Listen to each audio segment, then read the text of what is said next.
It has been estimated that the average person makes 35,000 decisions per day. Many of them are made automatically, such as whether to stop for a stop sign. These may be considered to be unconscious decisions. Some decisions are life-changing, such as whether to quit your job or deciding what college to attend. These are obviously conscious decisions. Then there's the third type of decision, which I'm calling hidden decisions. These are decisions that are made when a person doesn't believe that they're making a decision at all. These can also be life-changing, but we need to recognize when we are making them in order to choose wisely. In my 33 years experience as a family physician, I often saw patients make decisions that would affect their health, yet they believed they were not making a decision at all. For example, I would see a patient with high blood pressure. A single high blood pressure reading does not equate to a diagnosis of hypertension, but elevated blood pressure on 3 separate occasions does. With the first elevated blood pressure, I would discuss with them that their diagnosis is called elevated blood pressure without hypertension diagnosis. We would discuss lifestyle changes that should be made to help bring the blood pressure back into the desired range. I would see them back a month later, and if the blood pressure was still elevated, I would let them know that they should continue to work on lifestyle changes to improve their blood pressure, but that if it is still elevated again at the next office visit, that they would truly have a diagnosis of hypertension and should start a blood pressure lowering medication. Sometimes patients would cancel the follow-up office visit so that they would not be told that they had hypertension and be prescribed medication. They often felt that they were postponing a decision whether to take a blood pressure medication, but in actuality, they made a decision to ignore medical advice and possibly live with the long-term effects of hypertension on their heart, vision, and kidney function. The key is to first recognize these hidden decisions so that decision-making strategies can then be applied to make the best decision for you. One common concern of patients was that they wanted to lose weight. Some would think that their decision point was whether they could afford weight loss medication or tolerate the potential side effects. But often they didn't realize they had made the hidden decision to consider medication before consistently following a healthy diet and exercise program. By recognizing the hidden decision and saying it out loud, it simply became a decision to face head on.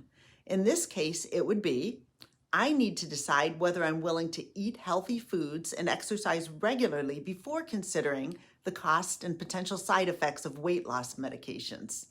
When it is time to make a decision, it is common to experience decision paralysis. This is the phenomenon of being so overwhelmed at the thought of making a decision that it's easier to put the decision off.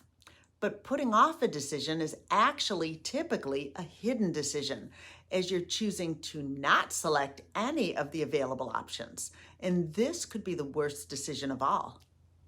There is an old fable about a donkey who was hungry and thirsty.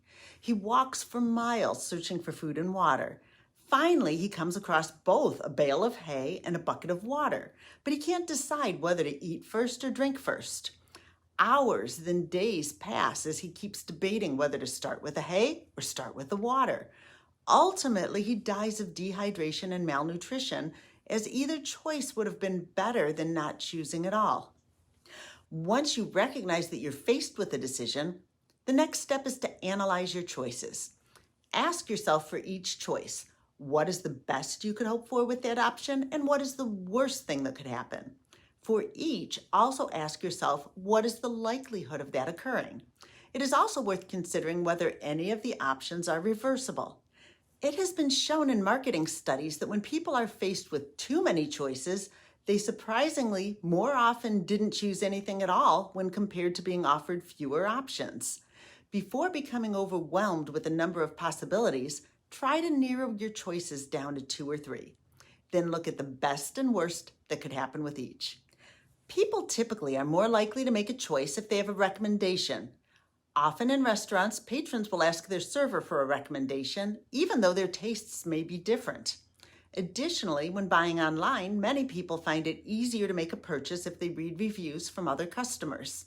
Sometimes an outside perspective can make a decision a lot easier when seen from their viewpoint. It can also help to project yourself into the future.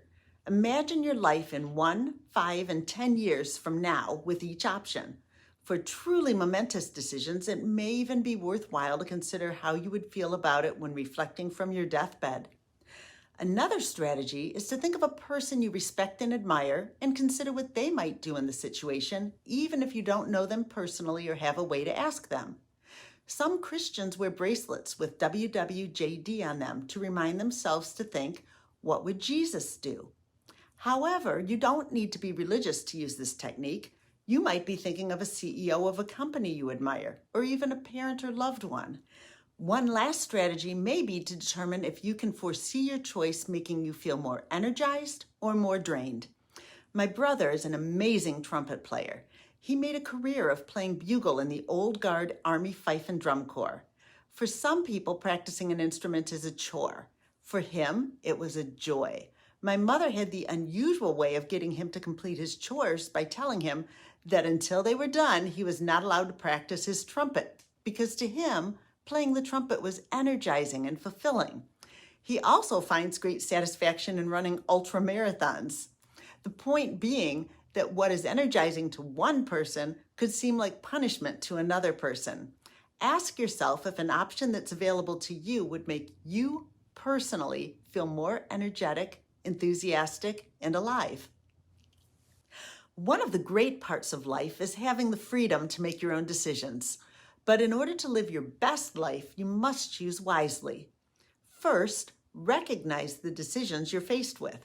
Then narrow down your options to 2 or 3. For each choice, imagine the best and worst that could happen and the likelihood of each. Picture your life years down the road after each option. Get recommendations for those who have knowledge, and imagine how people you admire would choose. Determine if your choice would make you feel burdened and drained or enthusiastic and energized. Then go out there, make your decision, and live your best life. If you found this video to be helpful in any way, please make the choice to hit like, as this simple act of appreciation can help me grow my YouTube channel.